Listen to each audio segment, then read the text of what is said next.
அனைவருக்கும் வணக்கம். ஃபஸ்ட்டு கொஞ்ச நாள் வீடியோ போடாமல் இருந்ததுக்கு ஒரு சாரி கேட்டுக்கிறேன். ஒரு பர்சனலாக ஒரு எக்ஸாமுக்காக ப்ரிப்ரேஷன் பண்ணிகிட்ருந்தேன். ஸோ அதனால் வீடியோ எதுவுமே அப்லோட் பண்ண முடியல. நிறைய பேர் வந்து பார்த்திங்கன்னா நம்மக்கிட்ட மெட்டீரியல் ஆர்டர் பண்ணுறதுக்கு ஃபோன் பண்ணி கேட்கும்போது தான் நம்ம வீடியோ பார்த்துட்டு தான் இருக்காங்க, நம்ம அதை கண்டினியூ பண்ணணுன்ற ஒரு எண்ணத்துக்காக இந்த வீடியோ இப்போ அப்லோட் பண்ணுறேன். கண்டிப்பாக பழையபடி உங்களுடைய சப்போர்ட் எனக்கு பண்ணுங்க, சரிங்களா? ஓகே, வாங்க வீடியோக்குள்ளே போகலாம். இந்த வீடியோவில் என்ன பார்க்க போகிறோம்னா, பேசிக் குக்கிங் வெக்காபுலரி. குக்கிங்கில் அதாவது நம்ம சமைக்கும் போது என்னென்ன வார்த்தைகள்லாம் நம்ம பயன்படுத்துகிறோம், அது நம்ம தெரிஞ்சு பயன்படுத்துகிறோமா தெரியாமல் பயன்படுத்துகிறோமா, இதை பற்றி ஒரு சின்ன வீடியோ தான் நம்ம பார்க்க போகிறோம்.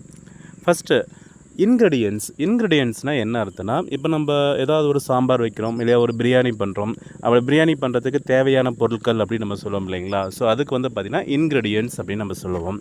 இந்த வார்த்தைகள் நீங்கள் தெரிஞ்சிக்கும் போது தயவு செஞ்சு அது கூட ஸ்பெல்லிங்கும் சேர்த்து படிச்சுக்கோங்க.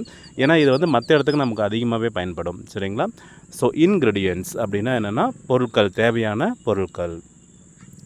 ஹீட் பண்ணுங்கள், இப்போ பாத்திரத்தை ஹீட் பண்ணுங்கள் அப்படின்னு நம்ம சூடு பண்ணுங்கன்றதுக்கு ஹீட் பண்ணுறது. எதையாவது ஒன்று போட்டு வறுக்கிறோம் அப்படின்னு சொல்கிறோம் இல்லைங்களா, அந்த வறுக்கிறதுக்கு இங்கிலீஷில் ஃப்ரை பண்ணுறது. கொதிக்கிறதுக்கு வந்து பார்த்திங்கன்னா பாயில் பண்ணுறது, சரிங்களா. தண்ணியை கொதிக்க விடுங்க, பாயில் பண்ணுங்கள். சாம்பாரை கொதிக்க விடுங்க, பாயில் பண்ணுங்கள். ரசத்தை பாயில் பண்ண விடாதீங்க அப்படின்னு சொல்லுவாங்க இல்லைங்களா. ஸோ பாயில்லாம் என்னதுன்னா கொதிக்க விடுதல் அப்படின்னு அர்த்தம். நம்மளுடைய சேனல் ஆல்ரெடி நம்ம இதை சொல்லியிருக்கோம். பாசிட்டிவ் படிக்கும் போதே தயவு செஞ்சு நெகட்டிவும் படிச்சுக்கோங்க. எதுக்கு நமக்கு நெகட்டிவ் தேவைப்படுதுன்னா சென்டென்ஸ் ஃப்ரேமுக்காக தான். இப்போ எடுத்துக்கிட்டால் நான் இப்போ கூட சொன்னேன் இல்லைங்களா, சாம்பாருக்கு வந்து பார்த்திங்கன்னா நம்ம என்ன பண்ணுவோம், நல்லா பாயில் பண்ணுவோம். அதே ரசத்துக்கு வந்து பார்த்திங்கன்னா டோன்ட் பாயில் அப்படின்னு நம்ம சொல்லுவோம், டோன்ட் பாயில். அடுத்தது ஏதாவது ஒரு விஷயத்தை கலக்கிறதுக்கு பேர் மிக்ஸ் அப்படின்னு நம்ம சொல்கிறோம், மிக்ஸ் பண்ணுறோங்க. இப்போ நம்ம சில்லி சிக்கன் போடுறதா இருந்துச்சுன்னா நம்ம என்ன பண்ணுவோம்னா ஃபஸ்ட்டு எல்லாமே சேர்த்து மிக்ஸ் பண்ணி வைப்போம் இல்லைங்களா. ஸோ அது மிக்ஸ். எதையாவது ஒரு பொருளை சேர்க்கணும் அப்படின்னும் போது ஆட் அப்படின்னு நம்ம சொல்லுவோம். இப்போ பொருளுடைய பேர்களும் சேர்த்து சொல்லி பழகுங்க. இப்போ எடுத்துக்கிட்டால் உப்பு சேர்த்துங்க அப்படின்றதுக்கு ஆட் த சால்ட் அப்படின்னு நம்ம சொல்லலாம். இல்லைனா கொஞ்சம் காஃபியில் சர்க்கரை சேர்த்துங்க அப்படின்றதுக்கு ஆட் த சுகர் அப்படின்னு நம்ம சொல்லலாம். இந்த இடத்துல த சால்ட் த சுகர் ரைட்டா, அதை பற்றி தனியாகவே ஒரு வீடியோவில் இருக்குது, ஆர்டிகல்ஸில் நம்ம சொல்லியிருக்கோம். அது வேணால் ஒரு டைம் பாருங்கள். அடுத்தது வந்து பார்த்திங்கன்னா நல்லா கிளறி விடுறது அப்படின்றோம் இல்லைங்களா. இப்போ மைசூர் பாக்கெல்லாம் வீட்டில் பண்ணாங்கன்னு வச்சுக்கோங்களேன், அடிப்பிடிக்காமல் இருக்கிறதுக்கு கிளறிக்கிட்டே இருக்கும். ஸோ அதுக்கு வந்து பார்த்திங்கன்னா ஸ்டிர் பண்ணுறது அப்படின்னு சொல்லுவோம். ஸ்டிர்னால் அப்படியே கைவிடாமல் அப்படியே கிளறிக்கிட்டே இருக்கிறதுக்கு பேர் ஸ்டிர் அப்படின்னு நம்ம சொல்லுவோம். போர்னால் ஊற்றுறது. போர்னால் என்னது, ஊற்றுறது. இப்போ எடுத்துக்காட்டால் மைசூர் பாக் பண்ணிகிட்டு இருக்கும் போதே வந்து பார்த்திங்கன்னா நெய் நம்ம மேலே ஊற்றுவோம் இல்லைங்களா. அப்போ தான் போர் த கீ அப்படின்னு நம்ம சொல்லுவோம், சரிங்களா. போர் கீ அப்படின்னு நம்ம சொல்கிறதுக்கு ஊற்றுறது அப்படின்னு ஒரு மீனிங். கட் பண்ணுறதுக்கும் சாப் பண்ணுறதுக்கு ஒரு சின்ன வித்தியாசம் இருக்குது. கட்னா நம்ம இப்போ முருங்கைக்காயெலாம் கட் பண்ணி போடுறோம் இல்லைங்களா, அதெல்லாம் கொஞ்சம் பெருசாகவே கட் பண்ணுவோம். ஸோ அது வந்து பார்த்திங்கன்னா கட் த முருங்கை அப்படின்னு தான் நம்ம சொல்லுவோம். அதே வந்து பார்த்திங்கன்னா சாப்னா இப்போ வெங்காயத்தெலாம் நம்ம கட் பண்ணும்போது எப்படி கட் பண்ணுவோம், ரொம்ப சின்ன சின்னதாக கட் பண்ணுவோம் இல்லைங்களா. ஸோ அதுக்கு பேர், நறுக்கிறதுக்கு பேர் தான் சாப் பண்ணுறது அப்படின்னு நம்ம சொல்லுவோம், சாப். அடுத்தது ஸ்லைஸ் பண்ணுறது. ஸ்லைஸ்னால் துண்டு துண்டாக போடுறோம் இல்லைங்களா, அதுதான் என்னதுன்னா ஸ்லைஸ். இப்போ எடுத்துக்கிட்டால் பொட்டேட்டோலாம் பார்த்திங்க வச்சுக்கோங்களேன், நம்மளை வந்து ஃப்ரெஞ்ச் ஃப்ரைஸ் மாதிரி சாப்பிடுவோம் இல்லைங்களா. ஸோ அந்த இடத்துல அவள் என்ன பண்ணியிருக்காங்கன்னா ஸ்லைஸ் பண்ணியிருக்காங்க. பொட்டேட்டோவை என்ன பண்ணியிருக்காங்க, ஸ்லைஸ் பண்ணியிருக்காங்க. அது சிப்ஸ் மாதிரி நம்ம சாப்பிட்ருப்போம். ஸோ சிப்ஸ் பண்ணுறதுக்கெலாம் வந்து பார்த்திங்கன்னா நம்ம ஸ்லைஸ் பண்ணணும் அப்படின்னு ஞாபகம் வச்சுக்கோங்க. இப்போ ஸ்லைஸ்னாவே நம்மளுக்கு ஞாபகம் வரும். நம்ம ஏன்னா இப்போ நிறைய கடையில் வந்து பார்த்திங்கன்னா நம்ம பேரே ஸ்லைஸ் அப்படின்னு தான் வாங்க சொல்கிறோம். ஸோ அந்த சிப்ஸ் மாதிரி சின்ன சின்னதாக தோல் உரிக்கிற மாதிரி எடுத்துருப்பாங்க இல்லைங்களா, அதுவும் நம்ம ஸ்லைஸ் தான். அதே மாதிரி ஃப்ரெஞ்ச் ஃப்ரைஸ் மாதிரி நீட்டாக பண்ணுவோம் இல்லைங்களா, அதுவும் நம்ம ஸ்லைஸ் தான் சொல்லுவோம். அடுத்து பீல் பண்ணுறது. பீல்னால் தோல் உரிக்கிறது. இப்போ எடுத்துக்காட்டால் ஆப்பிள்லாம் நம்ம அப்படியே சாப்பிடக்கூடாது, அதில் மெழுகு இருக்குது அப்படின்னு சொல்லிட்டு மேலே இருக்கிற தோலை நம்ம என்ன பண்ணிடுவோம், பீல் பண்ணிடுவோம், சரிங்களா. நிறைய காய்கறிகள் வந்து பார்த்திங்கன்னா நம்ம பீல் பண்ணிட்டு தான் சமைக்கவே செய்வோம். ஸோ பீல்னால் தோல் உரிக்கிறது. கிரைண்ட்னால் அரைக்கிறது. நம்ம வீட்டில் கிரைண்டர் இருக்குது இல்லைங்களா. ஸோ அதுக்கு பேர் ஏன் கிரைண்டர்னால் அரைக்கிறதுனால தான் அது பேரே என்னதுன்னா கிரைண்டர் அப்படின்னு நம்ம சொல்லுவோம். மிக்சருக்கு வந்து என்னென்னா எல்லாமே மிக்ஸ் பண்ணி வச்சுக்கிறதுனால தான் அது பேர் மிக்சர். எல்லாத்தையும் அரைக்கிறதுக்கு பேர் தான் அது பேர் கிரைண்டர் அப்படின்னு நம்ம சொல்லுவோம். இப்போ இது எல்லாமே ரெடி பண்ணியாச்சு. ஸோ குக் பண்ண போகிறோம். குக் பண்ணுறதுனா என்னதுன்னா சமைக்கிறது அப்படின்ட்டு அர்த்தம்.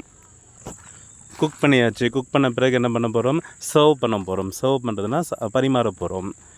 அதுக்கடுத்து வந்து பார்த்திங்கன்னா பரிமாறும் போது அவங்க எல்லாம் என்ன பண்ண போகிறாங்க, டேஸ்ட் பண்ண போகிறாங்க. டேஸ்ட்டுனா சாப்பிட போகிறாங்க. ஓகே, நம்ம பரிமாறும் போதே நிறைய பேர் என்ன பண்ணுவாங்கன்னா அப்படியே கார்னிஷ் பண்ணி கொடுப்பாங்க இல்லைங்களா. கார்னிஷ் பண்ணி கொடுக்குறதுனா என்னென்னா அப்படியே சும்மா மேலே டெக்கரேஷன் மாதிரி பண்ணி கொடுப்பாங்க, சரிங்களா. இப்போ தயிர் சாதமெல்லாம் பண்ணாங்கன்னா தயிர் சாதம் மேலே வந்து பார்த்திங்கன்னா அந்த கொத்தமல்லி இலை இதெல்லாம் போட்டு அப்படியே மேலே தூவி விடுவாங்க இல்லைங்களா. ஸோ அதுதான் என்னதுன்னா அலங்கரிக்கிறது, கார்னிஷ் பண்ணி கொடுக்குறது அப்படின்னு சொல்லுவாங்க, கார்னிஷ். ஸ்டீம்னால் நம்ம என்னென்னா நீராவியில் வேக வைக்கிறது. இப்போ நம்ம இட்லி நிறைய இடியாப்பம் இதெல்லாம் வந்து பார்த்திங்கன்னா ஸ்டீம் பண்ணுற ஒரு ஃபுட் தான் அப்படின்னு சொல்லுவோம். ஸ்டீம் ஃபுட் அது பேரே ஸ்டீம் ஃபுட் தான். சரிங்களா? ரொம்ப ஹெல்த்தி அப்படின்னு சொல்லுவாங்க. ஸோ நீராவியில் வேக வைக்கிறதுக்கு பேர் ஸ்டீம் அப்படின்னு நம்ம சொல்லுவோம். ஸ்டீம் பாத் கேள்விப்பட்டிருப்பீங்க.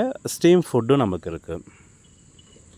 ரோஸ்ட் பண்ணுறதுனா நல்லா சுட்டு வறுக்குவாங்க இல்லைங்களா? அந்த மாதிரி வறுக்கிறதுக்கு பேர் என்னதுன்னா ரோஸ்ட் பண்ணுறது அப்படின்னு சொல்லுவோம். ஒரு காலத்தில் ரோஸ்ட் பண்ணுறது தடை செஞ்சுருந்தாங்க. இப்போ எல்லாருமே அதுதான் நம்ம லைக் பண்ணி சாப்பிட ஆரம்பிச்சிட்டோம். ஸோ ரோஸ்ட் பண்ணுற ஃபுட் இப்போ நம்ம அதிகமாக சாப்பிட்றோம். அடுத்து பேக் பண்ணுறது, இது நம்மளுக்கு எல்லாத்துக்குமே தெரியும். இப்போ வந்து பார்த்திங்கன்னா இந்த பேக்கரி அப்படின்ற ஒரு வார்த்தை வந்ததே இந்த பேக் அப்படின்ற ஒரு வார்த்தையிலேருந்து தான் வந்திருக்கு அப்படின்னு சொல்கிறாங்க. ஸோ பேக் அப்படின்றனா நம்ம அடுப்பில் வச்சு சொல்கிறதுக்கு பேர் பேக் அப்படின்னு சொல்கிறோம். பேக்கரிக்கு பேரே வந்து பார்த்திங்கன்னா அடுப்பனை, அதுதான் வந்து பார்த்திங்கன்னா தமிழ் வேர்டு அப்படின்ட்டு நம்மளுக்கு சொல்லுவாங்க. ஸோ இங்கே இருக்கிற வேர்ப்லாம் தெரிஞ்சாவே போதும், ஈஸியாக நம்மளால் வந்து பார்த்திங்கன்னா கிச்சனில் நம்ம சமைக்கிற பொருளை நம்மளே இங்கிலீஷில் எல்லாமே சொல்ல முடியும். ஃபார் எக்ஸாம்பிளுக்கு சில சென்டென்சஸ் நான் கொடுத்துருக்கேன். அது என்னென்ற ஒரு சில சென்டென்ஸ் மட்டும் பார்க்கலாம். இப்போ அனைத்து பொருட்களையும் எடுக்கவும், இதுக்கு எப்படி இங்கிலீஷில் சொல்லுவோம்? Take all the ingredients. அதே மாதிரி காய்கறிகளை நல்லா கழுவவும் அப்படின்னு சொல்லுவாங்க. வாஷ் த வெஜிடபிள்ஸ் ப்ராப்பர்லி. அடுத்து வெங்காயத்தின் தோலை உரித்து நறுக்கவும் பண்ணுறாங்க. ஃபஸ்ட்டு வெங்காயத்துடைய தோலை உரிக்கிறதுக்கு பீல் த ஆனியன்.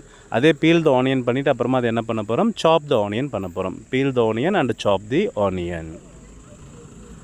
ஒரு வானிலையில் எண்ணெயை போட்டு சூடாக்குங்க. Heat oil in a pan. பேன்னா உங்களுக்கு தெரியும், இந்த வானொலி, எங்கள் ஊரில் பாண்டில் சட்டின்னுவாங்களா கரெக்டாக தெரியல. பேன்னா வந்து பார்த்திங்கன்னா ஒரு வானொலி அப்படின்னு சொல்லுவாங்க. Heat oil in a pan. கடுகை சேர்த்து தாளிக்கவும் அப்படின்வாங்க. ஸோ கடுகுக்கு வந்து பார்த்திங்கன்னா மஸ்டர்ட் சீட் அப்படின்னு சொல்லுவோம். Mustard seeds. அதே வந்து தாளிக்கிறதுக்கு பேர் ஸ்ப்ளெட்டர் அப்படின்னு சொல்லுவோம். தாளித்து எகிரி விழுவும் இல்லைங்களா? ஸோ அது பேர் ஸ்ப்ளெட்டர் அப்படின்னு சொல்லுவோம். Add mustard seeds and let them splatter. நறுக்கிய வெங்காயத்தை சேர்த்து நன்றாக வதக்கவும். சரிங்களா? பாருங்கள், வதக்கிறதுக்கு வந்து பார்த்திங்கன்னா சாட் அப்படின்னு நம்ம சொல்லுவோம். ஃபஸ்ட்டு நறுக்கிய வெங்காயம். ஆட் த சாப்டு ஆனியன்ஸ். சேர்க்கறதுக்கு வந்து பார்த்திங்கன்னா add the chopped onions and salt well. சாட்னா என்னதுன்னா நல்லா வதக்கிறதுக்கு பேர் சாட். அடுத்தது, இப்போது தக்காளியை சேர்த்து நல்லா இதாகிற வரை சமைக்கவும் அப்படின்னு சொல்கிறாங்க. அது சாஃப்ட் ஆகிற வரை. So now add tomatoes and cook till they become soft. நல்லா சாஃப்ட் ஆகிற வரை அதை என்ன பண்ணுங்க, அப்படியே அதை நல்லா வேக வைங்க, சமைங்க அப்படின்னு சொல்கிறாங்க. அடுத்து மஞ்சத்தூள், மிளகுத்தூள், உப்பு சேர்க்கறதுக்கு வந்து பார்த்திங்கன்னா ஆடு. மஞ்சத்தூளுக்கு டர்மரிக் பவுடர் அண்ட் உப்புக்கு வந்து பார்த்திங்கன்னா சால்ட்டு. அது மிளகாத்தூளுக்கு சில்லி பவுடர் அப்படின்னு நம்ம சொல்லலாம். So add turmeric powder, chilli powder and salt. இப்போ எல்லாத்தையுமே நல்லா கலக்கிறது. Mix everything well. அடுத்து தண்ணி சேர்க்கறதுக்கு ஆட் வாட்டர். அப்புறமா அதை கொதிக்க விடுங்க. And allow it to boil. மூடி வச்சு 10 நிமிஷம் சமைக்கவும். Close the lid. மூடிக்கு வந்து பார்த்திங்கன்னா லிட் அப்படின்னு நம்ம சொல்லுவோம். So close the lid and cook for 10 minutes. இடையிடையே அப்படியே கிளறிக்கிட்டே இருங்க. ஸ்டிர் அக்கேஷ்னலினா அப்பப்பன்றதுக்கு தான் நம்ம அக்கேஷ்னலி அப்படின்னு சொல்லுவோம். Stir occasionally. அடுத்து பார்த்திங்கன்னா சமைச்ச உடனே அடுப்பை அணைச்சிருங்க.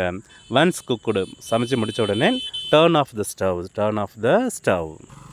கடைசியாக வந்து பார்த்திங்கன்னா கொத்தமல்லி இலைகளால் அலங்கரிக்கவும். மேக்ஸிமம் நம்ம அந்த புதினா, கொத்தமல்லி இல்லை வேறு ஏதாவது ஃப்ரூட் கூட சில டைம் வந்து பார்த்திங்கன்னா மாதுளை பழத்தை வச்சு கூட டெக்கரேட் பண்ணுவாங்க. ஸோ அந்த டெக்கரேட் பண்ணுறதா கார்னிஷ் அப்படின்னு நம்ம சொல்லுவாங்க. So garnish with coriander leaves.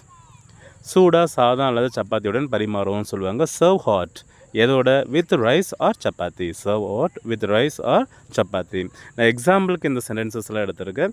நீங்கள் இதை வச்சு you can create more sentences. இப்போ நீங்கள் இந்த வீடியோவிலேருந்து ஏதாவது ஒரு வார்த்தை 2 வாரம் புதுசாக தெரிஞ்சிருப்பீங்க. ஸோ என்ன வார்த்தையை தெரிஞ்சுக்கிட்டேன்றதை இங்கே கமெண்ட் பண்ணுங்கள். நம்ம சேனலுக்கு பழையபடி கண்டிப்பாக சப்போர்ட் பண்ணுங்கள். இனிமேல் நம்ம கண்டிப்பாக வீக்லி 3 வீடியோஸ் ஆர் 4 வீடியோஸ் கண்டிப்பாக அப்லோட் பண்ணலாம். தேங்க்யூ ஃபார் வாட்சிங் அண்ட் தேங்க்யூ.